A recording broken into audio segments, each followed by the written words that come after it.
department in the death of a Uniport student, that is Godwin Akpakpan, who was killed sometime in April. And I have the barrister who is following the case. And well, at this point, we are at the point where we've gotten the autopsy, and well, let's even begin from there, because I know someone listening. Oh, we have the autopsy. Let's hear what the autopsy has said.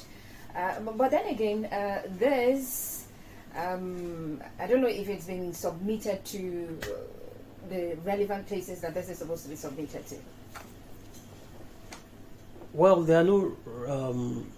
For now, the only thing is this serves as a basis for when, if and when the family chooses to institute a lawsuit. So for now, there are no relevant places to submit this to. Okay. So it's just going to be in the file, in the folder of myself, right? It's going to be in my possession because I'm representing the family as their lawyer. So that's it, basically. Yeah, so I think a key thing about the autopsy report, I wish your previous guest was still here. I'm just going to read an excerpt. So it says, the bullet entered the left lumbar region, traveled tangentially through the abdomen, perforating vital structures, and exited through the lower back. The resulting 3-liter hemorrhage led to hemorrhagic shock, the certified cause of death. The body was received fresh at UPTH Port Harcourt on the same day, and the examination was conducted by Dr. Musa Itopa Stephen. So, I know this sounds like a lot of technical jargon, which is why I wanted a doctor to be here. Yeah. But when you get a doctor to actually interpret this, what it's saying is that the entry wound was from the front. And you see where I read it exited from the back. The entry wound was from the front, and it exited through the back. Now, put that side by side with the story that they have told us. I just gave you and the listeners context when we started. I went back, I told you what the police had said happened. That's their narrative. We were going somewhere. We encountered some people. When we entered our vehicle to move, as we drove off, we had gunshots ring out behind us. And then one of the individuals whom were carrying in the vehicle so was according hit. To that story, a bullet was supposed to come from exactly. the back. You were driving off and you were fired at from the back. And even when we were taken to see the vehicle, which the young man was in, right? They showed us a single bullet hole from the boot. Now this keke bus, yeah? Yes. Showed us from the boot, right? A hole. That was it. So in other words, this is where the bullet came through. Now the autopsy report says the entry was from the front and the exit was the back. Oh, did you? Hold on. Okay, and exited through the lower back. So it casts a shadow of doubt on the narrative by the security agencies. The Nigeria Police Force, especially the Rivers State Command, and the Nigerian Army must stop pussyfooting, beating about the bush, running around in circles, obfuscating the truth, and come out clean. What really happened to Godwin Akpakpan? This is not a game. Maybe in the line of work that they are used to seeing a lot of death. But that's them. A human being, a young man with dreams for his life, just died for nothing. A family who had a loved one whom they were investing in and hoping that someday he's going to come out of university as a graduate and start his own family is gone. you've got to tell the truth. The family is owed the truth. You owe them that much. You owe the people of Port Harcourt that much. You owe the people of River State that much. You owe the people of Nigeria. You owe the world. Because like I said, what they occupy is a position of trust. So if we have entrusted you as a society to bear arms for our protection, and these arms are being used recklessly, are being turned against we the people, you have questions to answer. So all the way from the Inspector General of Police to the River State Commissioner for Police, all the way from the Chief of Army Staff to the GOC in charge of this region, they have questions to answer. The blood of this young man is on their hands. It's on their hands. We don't care about their own internal politics and police is always having issues with army and army. We don't care about that. That's not our problem. That's not our business. A life was lost. A life is precious in the sight of God. Now, while you're talking, I'm just in my mind's eyes, and in my mind, I'm just going through some of the cases that people have been clamoring for justice here in the state, and of course outside the state of Nigeria as well. Now, you also mentioned the Kim Kardashian case, and then how that is still ongoing. But bringing it back to our society, Nigeria, of how the entire system works. Are you hopeful that everyone who is supposed to do something about this case will do something and justice is going to be served? And aside the law enforcement agencies coming to tell us the truth that you've talked about, are there other agencies or individuals that you think you can call upon, or you're calling to do something about this so that justice is swiftly served in this case? Oh, thank you, Faustina. Thank you for your questions are very relevant. I work from a premise of hoping for the best, but knowing that I'm dealing with human beings. Right? So sometimes things may not work the way you need to work. They need to work. But that's why you have a responsibility as an agent of change. Every individual is an agent of change. Except you have been overwhelmed by the philosophy of learned helplessness. Right? So you can cause change. You can cause change. That's for your first question. The second question, besides the agencies, are there other bodies or individuals I'm hoping to weigh in on this? Yes, definitely. I think there was a protest sometime. Yes. I played a role behind the scenes of putting pressure on the University of Port Harcourt and putting pressure on the student bodies to wake up. I played a role behind the scenes, right? And I was happy when eventually they started doing those things they did. But it's not enough. It's not enough. It's a crying shame. It's really sad that today student unionism has been commercialized, bastardized, and weakened tremendously. Student unionism used to be such a force to reckon with. I mean, if the students told you as a politician, you will not win this governorship election, or you will not win the presidency of Nigeria, you will not win. And of course, the establishment understood how powerful these bodies were, like the student unions and the labor unions, and that is why they made it their personal mission over time to weaken them, using all kinds of tactics. Ordinarily, this kind of thing happens, Port Harcourt will have been shut down. Port Harcourt will have been shut down. But they did something which they did at the university gate, which is manageable, but they have to do more. They have to do more. you have a situation where a student leader or a student unionist gets to meet with these authorities, and is invited because he threatens a protest, and they say, no, don't do a protest, we are working on it. And you say, okay sir. What is your ideology? What is your understanding of how these things work?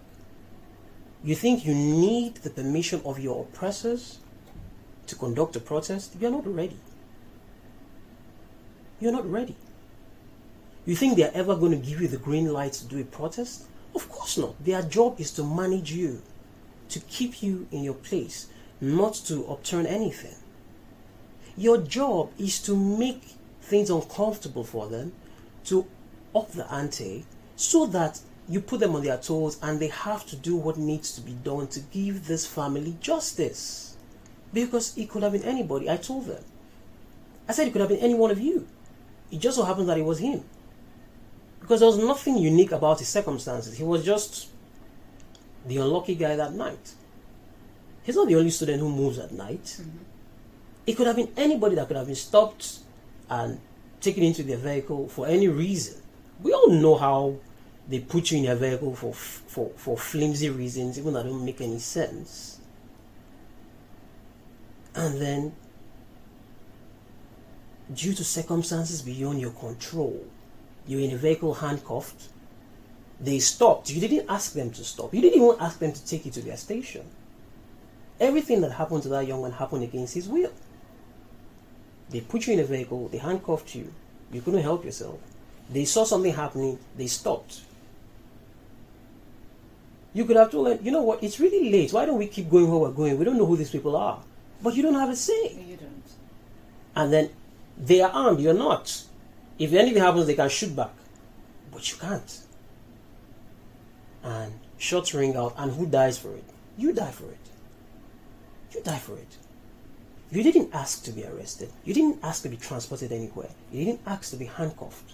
You didn't ask them to stop that late and put your life in danger. Because they said they saw people by the wayside. It could have been anything. It could have been anything. And now it resulted to something. Right? Now, so I told the students it could be anybody. You don't need their permission to conduct a protest. You don't need their permission to demand justice, to demand accountability by any lawful means possible. And protests are lawful. All around the world, they are recognized as a genuine way of the citizens expressing displeasure at anything that is being done by the authorities. Protests are not a crime. They try to criminalize it in this country. They try to make it look bad. They try to, deal with you for doing a protest. But it's very relevant. How else are you going to register your concerns? Right? So the student unions need to wake up. The institution, the University of Port Harcourt, needs to do more. The university alumni should also, they have a lot of people of influence, see how they can also say something. The problem is, sometimes when we are not affected by anything, a particular thing directly, we seem so removed from it. But no, that shouldn't be it. Like you said, it could have been anybody, right? Me talking to you here, right? When I was a student, I was arrested in Lagos, not here, in Lagos. What did we do? Absolutely nothing. Broad daylight. My cousin and I said, see me off to the bank so you can take me to Computer Village. I want to buy this, in those days, this MP3 player that, is like a flash drive and you can put your earpiece into it. Just small things. So I wanted one. So I said, you escort me to the bank, I'll withdraw money, and then you take me to Computer Village, where you maybe have customers and all that. So we're just going, two innocent young lads, right? My cousin is a family man now, has his own company and all that. But he remembers this. Just two young lads. We came out of the bank. I had, in those days you have your booklets and everything.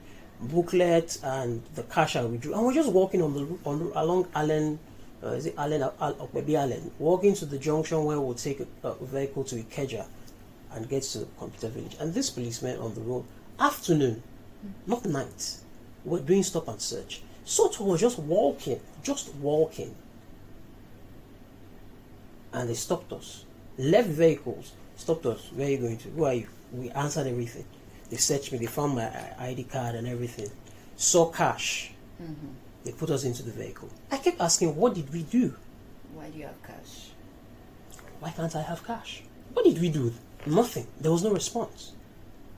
Nothing. In our very before they arrested so many persons, put them inside the vehicle. When the van was full, they took us to their station, dropped us there and zoomed off.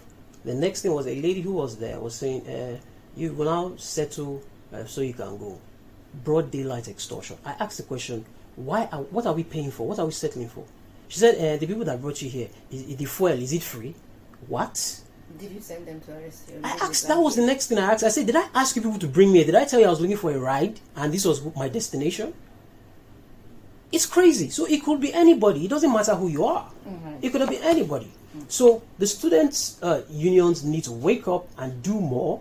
The university needs to show more interest, right? Okay. And let's also see how, the MBA perhaps, and very importantly, you guys, the media.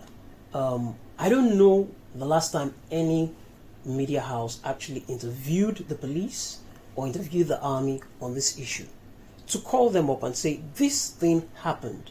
The press is a very important aspect of public life everywhere in the world. I tell you, these people read the papers, they read the blogs, they listen to radio, they watch TV. One thing these people in power do not like is to be embarrassed. And the press does a lot of work of shining the light on these issues. So if you just do a mere fulfilling all righteousness reportage, I come here and I talk and I go, that's it. But if you are not calling them and saying, see what we heard, see what we have, the report is out, it doesn't tally with the narrative, put them on the hot seat. Let them know that the media's eyes are on them, because the public relies on you to give them information. So they know if the media is asking this question, it means that the public is going to hear about it. So the media has a very, very huge responsibility. I'm thankful for the platform you guys give me to come and talk. A number of radio stations have done that for free. But you also need to go steps further. You need to reach out to the River State Police Command. Not once, of course. You reached out the first time, maybe you might not get them, or they might wave you off, or we'll basically call back later. Persistence. Reach the army. Bori Camp here. Reach them. What are you guys doing about this case? We heard your men were involved in the killing of this student. What do you have to say? How far have you gone with your own find, your own investigation? Is there a court-martial being planned? Because they will invite myself and my client for meetings, and they won't let you record anything. You keep your phones outside. They will not write anything down apart from the initial press statement they made.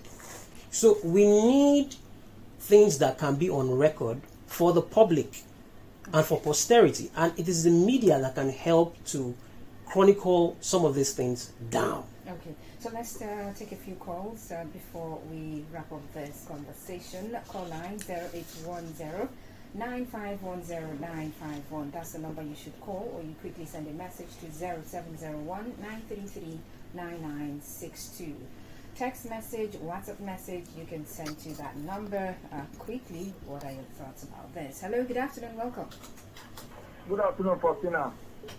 Welcome, go on. Heart goes out to the family that have lost that beautiful student. I keep my name anonymous. I'm a policeman, though. Okay. I really sympathize with your guests in the studio, and whomever that knows that they have their work should do everything possible whenever you hear that they are in police custody. Do everything possible and go and take them out, because we have trigger happy personnel all over, not only in my own force. In our own force, they have it elsewhere. The people are just I don't know the word to use, but God help them. One day the Lord will catch up with them. God bless you too. Thank you so much for calling. Hello, good afternoon. Good afternoon, Faustina. Wellington, welcome, go on. This topic or this issue has come up when the student union president was in the studio, and also Marcel has brought this topic, which I analyzed vividly. that if that young man is in the bus, what is the distance travel from the bullet to the bus, where the military men were positioned? When you say, the autopsy is that, and I told myself, if you say the bullet came from the back, and then pull out to the front, where were the military men standing? Where were they engaging themselves?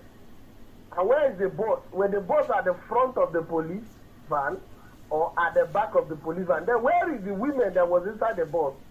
What about the other suspects? Where were they sitting down in the bus? These are questions to answer. If really, the military men engaged them on that incident, it's a question to answer. And I told the SDG president, as a comrade, this is an issue for all. It's not an individual issue. They must not tell you not to protest. The vice chancellor of Uniport has to take this matter. The student affairs has to take this matter.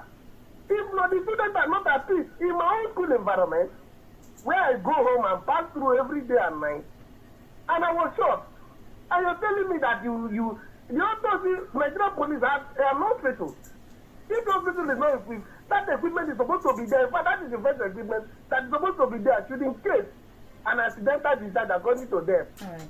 You could be able to wait for things. I think it's a serious matter. You could be able to identify the bullet, the nature of the bullet. Is it our bullet or where this bullet is coming from? So that you know whether some policemen do have bullets in their homes at their legs.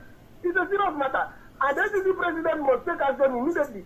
Protest to their office, tell them that you need the result immediately. Otherwise, you will put it to book that Nigerian police are killing Nigerian students. The National Students Association of Nigeria also take this matter. It's a serious matter. A boy of that caliber, 300 level, is an abuse to Uniport. Uniport alumni have to fight this matter with their last blood. Okay. Thank you, Wellington. Hello. Good afternoon. Hello, good afternoon. You're welcome. I want to thank you very much. You have a very brilliant lawyer with you there. Look at his own personal experience. What they are doing of this thing should go to any length. In my case, police arrested me for mistaken identity. Mistaken identity. I was taken to the police station. They said no, it was me. That the man said it's me. Until the person who was guilty came and told him that it's not me, but it is him. If it were to be at this level, I'm an engineer, please. If it were to be at this level, I would have sued the police. Madam, what police are doing us in Nigeria, I don't want to talk about it because the lawyer has spoken my mind. Congratulations, lawyer. Please take this matter to any length. Thank you very much. All right. Thank you so much for calling in. Oh well. I mean, you know, when we talk about these issues, we would always have people, coming to talk about their life experiences and all. Especially when it comes to police, stories will just flood everywhere, every channel, Facebook, the call lines, and of course text messages. People would talk about their experiences. And because, like you mentioned, these are people who have been trusted. Our lives, we entrust our lives to them. I mean, it's our job that they should, protect us as a people. But we've seen stories, we've seen cases where they are the ones. I mean, some not proven, some the cases are still ongoing. Maybe they will still go on for years to come. For others, well, it has been established that, well, this is what they did to some people. But it's very important that these issues are concluded and justice is served. A few messages here. A good PM. Let's talk about the excesses of security officials has been on the increase. Are you not aware that AIT's Tekena has been in custody of the DSS? Enough is enough. I think he's been released. Okay, Prince Tekena, I heard he's been released. The lamentable actions of the security agents have gone beyond tolerance and must be checked. Uniforms rascality should stop for good. Chimene or Aka. Okay, that's the much we can take. Let's get some final words from you before we say bye-bye. Thank you, Faustina. Just sitting down here and I'm just getting more upset. I know as a professional I'm supposed to be somewhat detached, but sometimes you just can't help it. I'm human. Sure. I've had to see this young man's corpse several times, and you just look at him like this was a human being. what did he do? He wasn't an armed robber. Just he went to a lounge to help his elder brother. He shut down the lounge and was going home. It's just crazy. It's just crazy. It's just somebody's life is just switched off, just like that. Lights out. That's it. Through no fault of yours. No, it's not like you went to use your hand to look for trouble. You went to where they were shooting gun and you entered their middle. You were going home. It's crazy. And I think the callers who called in, really the Students' Union, the SCG of Uniport, the Uniport's leadership, and NANS, they need to wake up. Okay. And that protest they did, the demonstration they did at that's SCG at the school gate, thank you, fantastic. But if you are doing a protest, you need to go to the police. You need to go where they are and do the protest there. If they are ready to do the protest, I will be there with them. I will be at the front lines. All right. I don't know what they are afraid of. We have to go now. Thank you so much, Mela Claude Aki, barrister. Thank Mela you. Claude Aki. Thank you for coming. having me. And we'll keep following the story and hoping that justice is served, and then the family, at the end of the day, they get the justice that they've been seeking. That's our show, Talk That Talk, on today 95.1 FM. Top of the hour, the sports crew will be here for today's Sports Live. My name is Faustina Oputu.